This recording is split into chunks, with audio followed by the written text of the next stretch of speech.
All right. What's up, guys?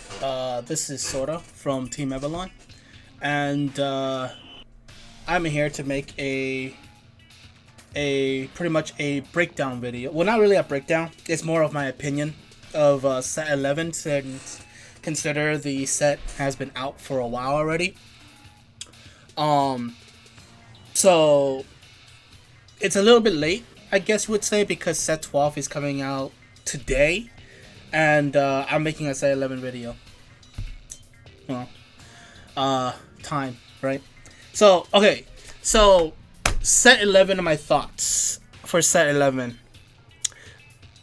I think set 11 is way too overhyped. Oh, by the way, just letting you guys know, I did not write a script for this. There's no script for this video.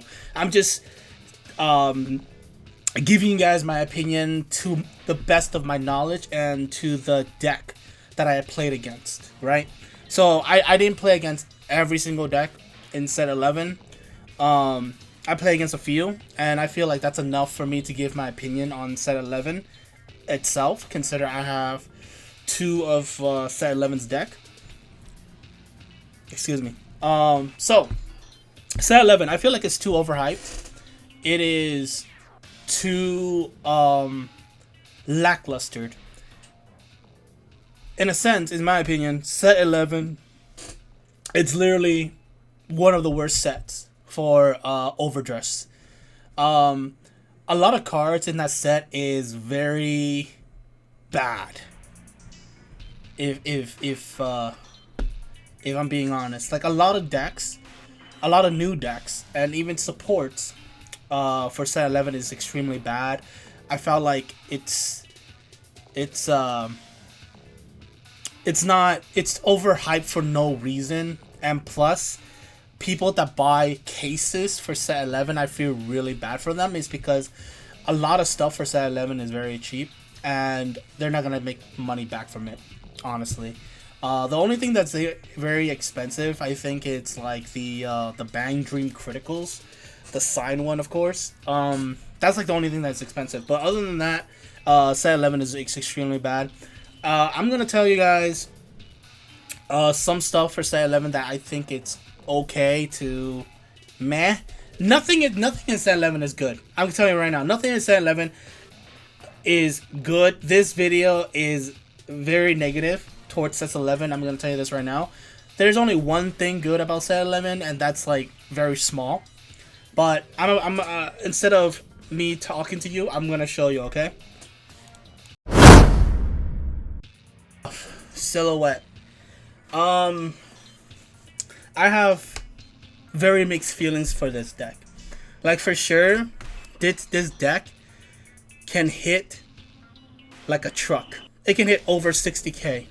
Okay, so when it comes to power, this deck has it all.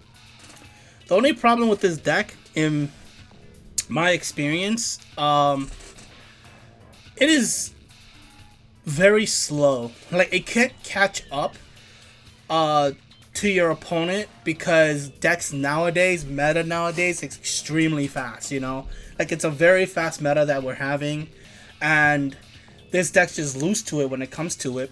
But when it does, you know, if it gets past turn 4, this deck explodes on you, and it can possibly even win you games, because, like, it's hard to guard against, like, you know, 40, 50k attacks all the time. And this deck has multiple attacks. This deck can attack like 5 times, I believe. Right? 1, 2, 3, 4. 4 times. They can attack you 4 times, yeah. So it's a 4 attacking deck, which is really good for meta that we're having right now. It has power. The only thing that's lacking is very speed, honestly, because you have to dig out all these orders that you play. You have to play the order to even do anything, to be honest with you. So if you're gonna play something like that, you might as well just play Eva, to be honest, because Eva, sure, it doesn't hit like a truck like Silhouette does, but it has more consistency. It can deck thin like crazy, and you know, the Obfuscate is just really, really good. And Plus, Eva also gets support too, so that also makes the deck really, really good. Okay, so that's Silhouette. The next deck that this is gonna be coming in shocking. So I was playing against one of our teammate, Joseph, and he was using Aurora against me, and I was using Willista. Aurora rushed so hard with the brand new support, like I lost all my shields in like turn 2 and then turn 3. Like he rushed me to 3 to 4 damage while on turn 2. It's crazy. So I lost that game because I ran out of shield really, really quick. So I think Aurora is actually extremely good. I think when it comes to a rush meta, when it comes to multi-attacking metas, I think Aurora has it. Especially since now it has really, really good support. And it has draws, it has shields, it has all this stuff. So I think Aurora is actually really underrated because I believe Aurora at 11 is literally one of the best decks that is coming out of set 11 because it just has everything. Honestly, it beat Willista for sure because, like I said, in turn 2, turn 3, they attack you so many times, and if you do not get a damage trigger, like all the damage you're gonna take, if you do not get a trigger from them, you're dead. You have to bank on getting a trigger for you to survive. But if you don't get a trigger, GG's. That's all it is. So Aurora is really good in my opinion. I think people should play him a lot more because I think he is actually one of the best that came out of set 11. So Aurora is extremely good. So if you have a Aurora deck, good job because this deck went from being very bad to good in my opinion, and then right now really good, really, really good. So yeah, Aurora is extremely good. Eva, oh boy. Okay, so in my opinion, Eva right now is not the Eva I remember. It isn't, because right now Eva for me is kinda boring and stale. Like the new Eva, sure, it gives you a lot more search, and you get to call obfuscates basically for free on the drop or hand, right? And it gives them power. But for me, Eva feels really boring to me. Like it's not the same Eva as I played from when she first came out. You still play the original Eva, obviously, as on the ride line, but now people are playing like what 3, or maybe even 4 of Poison in Paradise. It's just really different. I'm gonna be a little biased when it comes to this because I really love Eva when she first came out. Right now the deck is boring for me. I can't have fun with it. But when Combined Rush is available again for Eva, I think I'm gonna have a lot more fun because I'm gonna be a little bit more aggressive than I normally am. Because Eva right now is actually just 100% defensive. It has all defensive, but it has no aggressive, which is kind of sad because Eva before you have both. You have defensive, you have defensive, you have the search, you have all that stuff. But right now Eva is mostly defensive. It's a really defensive deck, and I don't like to sit around and just defend all day. It's just very boring. But Eva is still really good. Don't get me wrong. Eva is still a really, really good deck. So Eva is another one of those decks that has really good support against other meta. Is it better than other meta? Of course not. Like if you're gonna use Eva versus Gondiva has a higher chance of winning. If you're gonna use Eva versus like Willista, then Willista obviously have a higher chance of winning. Like, I'm not saying Eva is very it's back at like tier 1 or tier 0. No, no, no, no, no. Eva is still a right now, as my opinion, is still a very like, it's not S tier. I would say she's like very A minus tier, if that makes sense, because she's not in the top of the A's, but she is not in the bottom of the A. She's like in the middle, you know, if that makes sense to any of you guys. She's like in the middle of the A tier. Like, she's not bad or good, and she's not S tier. She's just standing there in the middle because she has defensive, and you really to even go all out against your opponent. If you play Poison in Paradise, you have to make sure you win the game, you know, because when you play in Poison in Paradise, it means you're out of CB or some shit, because the Poison in Paradise Eva that allows you to call like freaking obfuscates from drops. So yeah, Eva is good, just not to the point that I expect her to be. To be honest, I expected way more from Eva. I expected way more for Eva, because, you know, Eva is Brushiro, basically like cover girl. You know, their money maker or whatever.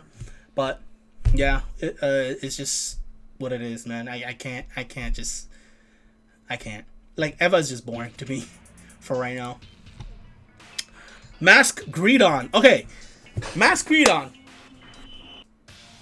Like, correct me if I'm wrong, but for me, Mask Greedon doesn't make a difference. Like, when I played against Mask Greedon, I felt like I'm playing against the old Greedon. Like, nothing changed for me. Okay, for me as a player, when I'm playing against Mask Greedon, nothing changed. My style, the way I beat Mask Greedon, the way I beat Mask Greedon is the same way I beat old Greedon. Like, I have to change nothing. So Mask Greedon for me is a pointless unit. It makes no difference in the deck. It does nothing. Mask Greedon still very bad. It's as bad as the old one. So I don't know the point of the card, to be honest with you. So I really don't have anything to say about it, because it's still the same deck. Like, I don't have trouble with it. I still, like, for me, I was like, okay, I still have to hit 7 damage, you know? I still have to kill you in the 7th damage. I still have to do this. I still have to do that. I know you're gonna do this. I know you're gonna do that. I know you're gonna fucking restand. I know all this stuff. So it's like the deck, the card is useless, pointless. So I don't. Mask Greedon just sucks, man. Like, get the hell out of my.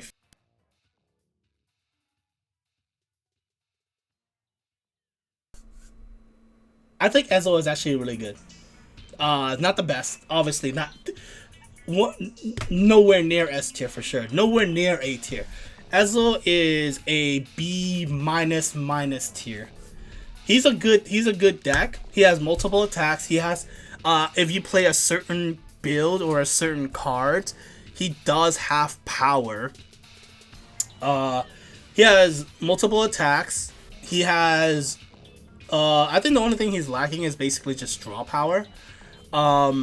Because they do have this one card that allows you to, I think, counterblast 1 and draw a card, but basically that's it. But the one card that actually elevates Ezel is the bunny.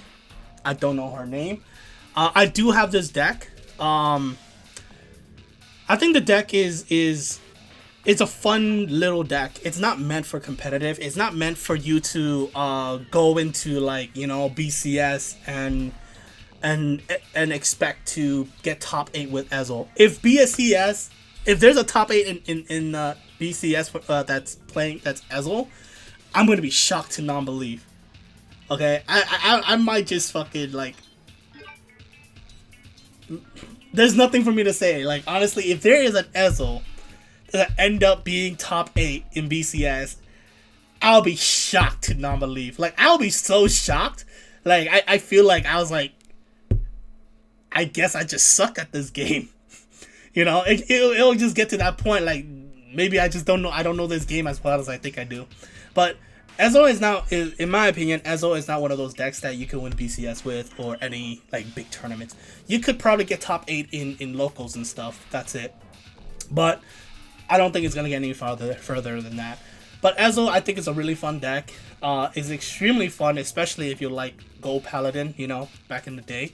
It does the exact same thing. It has Superior Ride. So this deck is, regardless if you're going first or second, you're going to ride the grade 3 first, and you're going to Persona Ride first, regardless. And also, I believe this deck is actually better with the red OT than with the Keter OT, just for the multiple attacks and the restanding for the rear guards. So if you're playing Ezo, please play red OT. It will make the deck at least a little bit better, and you will actually get some very big wins against some maybe decks that are like, you know, in tier A or maybe even higher. But yeah, it's just it just makes a tiny bit, a little bit better. So Ezo, fun little deck. Nothing more to say about it.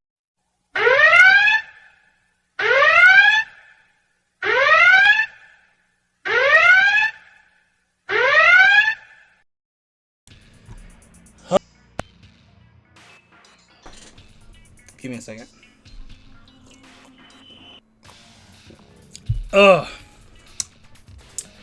This piece of shit. Alright. Alright. Before I get started, you guys know I am a fan of Kai, right? So I would play any deck he plays. I do have Vermilion. This deck sucks. This deck sucks major donkey nuts. Okay? This deck has no power, no card advantage. What else? Multi-attack is a joke. Okay? Okay, so let's put this, let me put this in a scenario world, right? Alright, this deck, one thing I can give this deck, you can get your opponent 5 damage easily. Because of Vermilion skill, at the end of the attack, you discard a card and then you burn your opponent for 1. Okay, this card can get your opponent to 5 damage really easily. The problem with this deck, you cannot finish games. You cannot kill them because it doesn't have power. The one thing that this deck lacks is power and multi-attacks. The bind is cool and all. Fuck the bind. The bind is not even all that good either, to be honest with you. It's really only good against fucking Eva, because, you know, the obfuscate shit. But without even Eva, without obfuscate, it could beat this deck easily. You know, this deck is just hot garbage. Like, dude, I was expecting so much from Vermilion, you know, just because Kai plays Vermilion, so I was expecting a lot more. But Vermilion is the worst deck I ever played in Overdress, because of the reason I named. No power, no card advantage, even if you play draws. And yes, I do play draws. I play draws in the deck, and I still don't have card advantage. Multi-attack is a joke, because your multi-attack units are Phoenixes that are 8Ks. Even if you Persona Ride, that's only 18. Right? And then if you have the order, if your opponent doesn't have any unit in the rear guard circle, the front row gets plus 5k. That's still not a lot of power. That's still like a 1 card guard. That's a front trigger. You know? That's a front trigger. That's a 15 with a 5. It's not hard to guard the 4th attack. And the deck only attacks 4 times. Okay, if you want to attack more than 4 times, so let's say if, I'm just going to Soul Blast 2, and I'm gonna call 2 Phoenixes, and I'm gonna replace the front row rear guard so I could attack with so I could attack 5 times. Good luck with that. Seriously, 100%. Good luck with that. Because if you do that, that's 100% like just a 1-card guard. And then guess what? In their turn, you get blown up because you don't have card advantage. So Vermilion sucks major nuts. It is the worst deck I ever fucking played. Freaking Jiva. I'm not talking about Jiva right now. I'm talking about Jiva from when it first came out. Jiva when it first came out can slaughter this deck easily. This deck sucks, and I hate it. I fucking hate this deck, and actually I hate myself for even building it. All right, that's all I have to say from Vermilion. Fuck this deck, okay? Fuck this deck. Next, okay, so basically that's all the decks I play. So, okay, so I did say there is one good thing that comes out in set 11. So the one good thing, the good things that came out in set 11, it has very good promos. You know, like Assembler. Versatile as Assembler. We've been asking for this for pretty much ever, for the longest of time. And we barely got it too. So we just got it. The funny thing is, even though we just got it, no one plays it. Nobody plays it because of the support that we got. We don't have space anymore to play this card. So we got it way too late, but it's still a very good promo to keep. So I would still say Assembler is still a very good meta. It's still a really good card because you never know. In the future, maybe when you know, glitter decks get more support, maybe at that point we will play Assembler. So if you guys plays Eva, please, and if you guys play a Brand Gate in general, please pick up a playset of this card because it is a very good generic, and there will be a point where you will be playing it again. So yes, so pick up Assembler right now if you can, and it's very cheap. It's like $1.25 on TCG Player. So you guys could probably get it for cheaper, you know, from your homie or from people you know at your locals or something. So yeah, Assembler really good. The next card, it's a Stoicheia promo. So pretty much people only play this card pretty much for what's the thing? Cloudian, I think. Claudia, this bitch. Claudia. Yeah. Claudine. Damn, can't read. But yeah, people really only play this card because of this. I played against the deck twice, and honestly, it depends on what deck I'm using. So, if I'm using Overlord, then it's nothing for me. It's pretty such as Vermilion. Then yes, it's a pain in the ass because Vermilion sucks ass. So really, the deck is really based on what's the matchup is. It could be really good, or it could be really bad. But from what I know, this card is actually really, really good. This card alone, not the deck itself, but this card alone is really, really good. So if you play Stoicheia, again, pick up a playset, and it's pretty expensive too. It's like an $8 card, almost like a $9 card. So yeah, pick up a playset of that card. This is actually OG. Please pick up this card too, because this card is actually really good. Not only that, but I believe you can actually use this card when Shiranui comes out, because Shiranui is also stealth. You know, it has the word stealth in it. So you might be able to use this card with Shiranui. So I would pick up this card too, just in case you do need it for Shiranui, and because like we all know Shiranui is gonna be busted, because nobody wants to deal with Dominate. But yeah. This card is extremely good for futures. And then obviously Caldine. If you guys want to play Caldines, if you guys want to play tokens, if you guys want to play, as my friend call it, Dolphins, Dolphin deck, I think that's what they call. I don't know. Oh, fish. They call it fish. If you want to play a fish deck, at this point, I don't know what the hell they mean by that. I just know this deck as a Cloudine deck. Then do please pick up a playset for this and, you know, have fun, because this deck, like I said, it depends on the matchup. It depends on what deck you're playing against. It could be a good matchup, it could be a bad matchup. So it's still very, very 50-50 at this point.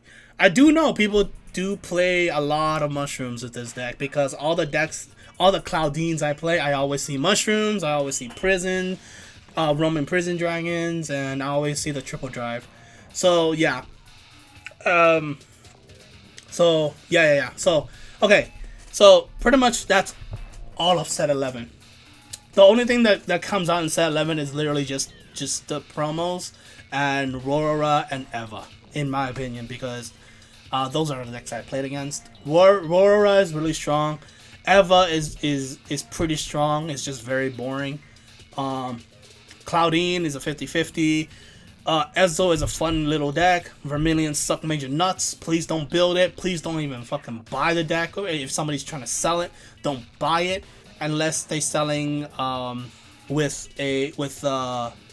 you know, generic triggers. I'm not generic triggers, but effect triggers. And if you want them, maybe consider of getting it just for the effect triggers and whatnot. But other than that, stay away from Vermilion. Such major nuts. And yeah, that's all I have to say for set 11. Very lackluster. One of the worst set I ever came across, to be honest with you. One of my teammates actually compared this to set 2, and I highly disagree, because in set 2 we at least have front triggers that it's used, you know, in every deck that plays fronts, and it's you know, 20k shield. And it actually have decks that were playable and that were actually good, you know, on its way out. And it has better supports too. Like, we got support for prisons. Obviously, we got Overlord. We got the Shadow Paladin, PBO, I think. No, or just Phantom Blast Dragon, right? Yeah, it's Phantom Blast Dragons. We got support for Zorga. We got amazing support in set 2. But in this one, it's very bare minimum. The only thing that's good that came out of set 11 is really the promo cards, and everything else is pretty much Vermin hot garbage. And yeah, so that is my thoughts on set 11. I hope you guys enjoy my little rant for a certain deck that I hate so much. But yeah, thank you for watching. And if you guys want to buy any accessories for your card games, please visit our good friend website at avionaccessories.com. The link will be in the description below. It will really help him out. And he's going to come out with more product for Vanguard, Shadowverse, and maybe Lorcana. We don't know about that yet. But yes, please visit him on his website and order you some accessories for your TCG daily use. Also, visit our good friend at Pinky Eevee at tcgplayer.com and get all your Vanguard singles and pre-orders and whatever. He actually gives some pretty good prices too, so please visit those two websites. The link will be in the description below, and I hope you guys all have a nice day, and goodbye!